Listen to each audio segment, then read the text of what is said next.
Okay, following on from my previous video of my package from Mr. Richard Round of Old School Gaming West Midlands, I thought we'd have a quick dive inside and see what the situation is with this rattle.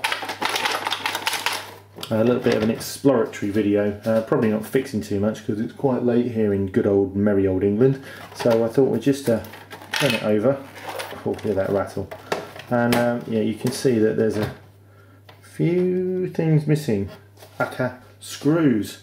So there's meant to be 1, 2, 3, 4, 5 screws holding these together, but there's only 1, 2, 3 screws in it.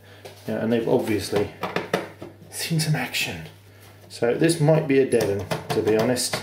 It's probably one that he's got in and someone's used for spares. But we shall see.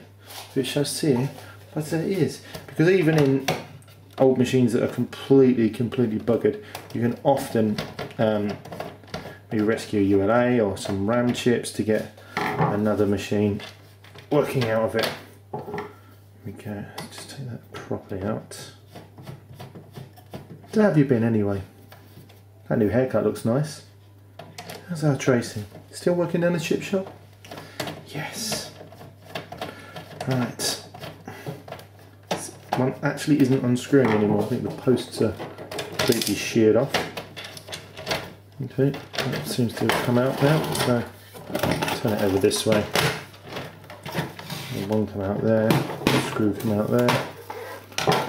Let's have a look, Marlene. Oh my goodness. Oh, okay. So that's fallen out immediately, which is a. I'm looking through the camera, let me look with my actual eyes. Z80 CPU, so that's not going to help at all with it working. Oh, I forgot on the side, we've got these 2 screws here. So yeah, go back on what I said before, it's held together by 5 screws out of 7. So, na na na na, hey, you stink of poop. Oh. So yeah, I've never seen a CPU leap out of the socket, so I'm assuming that this is someone's failed repair. Mind you, someone else's failed repair isn't mine. I'm assuming that the keyboard membrane will be disconnected.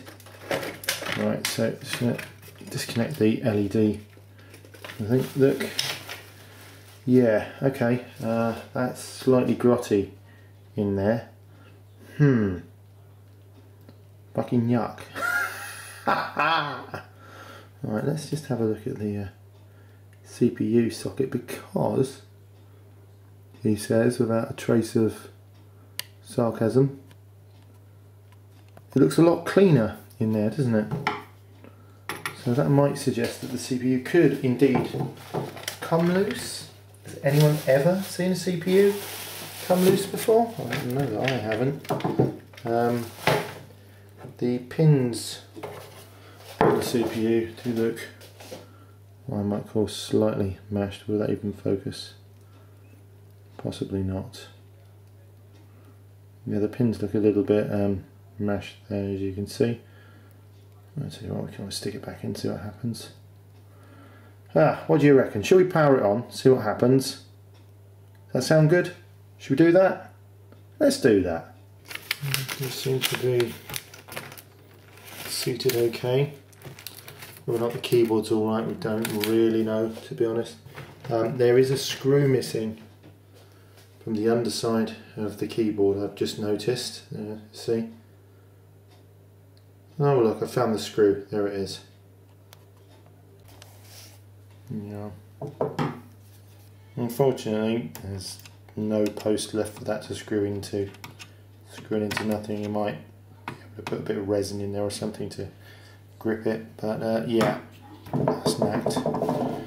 These look like they probably function, although they've had a little knock in the past.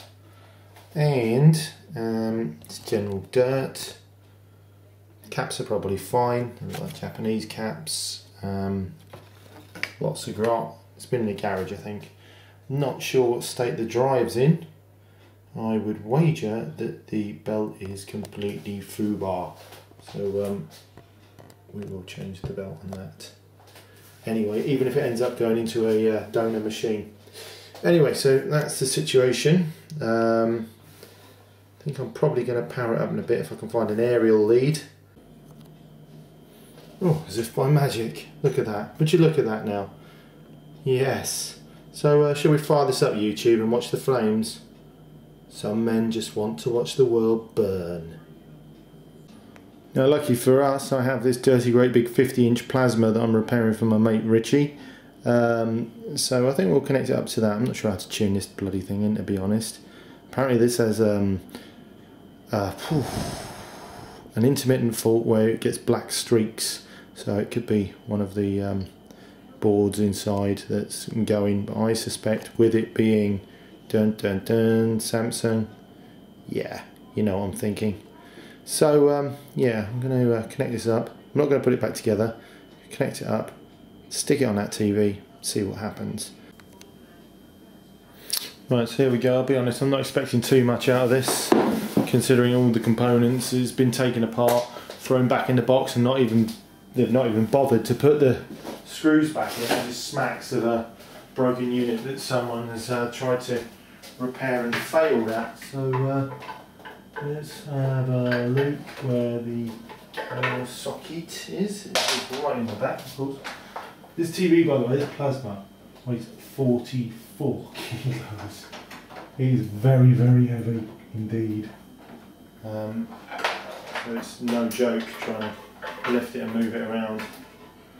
So let's pop that there. Lovely. Okay. Now which one's the power? I can't remember. Just have a quick look on the back.